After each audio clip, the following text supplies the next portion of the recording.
there is a sacrifice being made so she can have ownership of herself again. I think she allows herself a few things that she hasn't necessarily allowed herself before. I think she allows herself true love, and in a way kind of has to prove that it's real by saving this man and giving him the part of herself that she hasn't really given to anyone, and sharing that sort of vulnerable side of her that I think even she's afraid of. Because I think we sometimes think of love as an easy thing to give.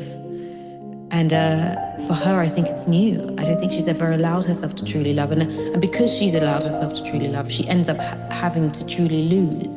And when she does lose, she has to find a way to deal with that. When she thinks she's really lost, the grief that she feels, I think, is a new kind of grief that she hasn't necessarily experienced before. Because, you know, we know that she's lost her mother when she was a child, but even though it's a terrible, sad thing, I don't think she knew her mother well enough to grieve her the way she grieves Fiyero when she believes that he's gone.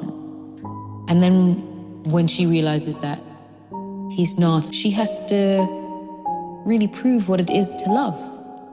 And in that same split moment, she has to decide, oh, I'm going to let everything I know go. And I'm going to give everything up for love and for myself. I surrender. The moment when he comes to her and she's on her own and she's in the cellar and they discover each other again, and she reiterates the words that he's said to her. He's looking at things another way. She gives him something that no one else has given him before, which is that it's not about what he looks like, that it has been previously about his looks and how handsome he is, and actually that being removed and her still loving what is in front of her is something that he's never had before. Love doesn't exist without sacrifice. And love really exists when you can accept a person as they are, and in whatever new form they end up growing into. She sort of walks off into the distance. She has to grow. I think she actually steps into her womanhood at that moment.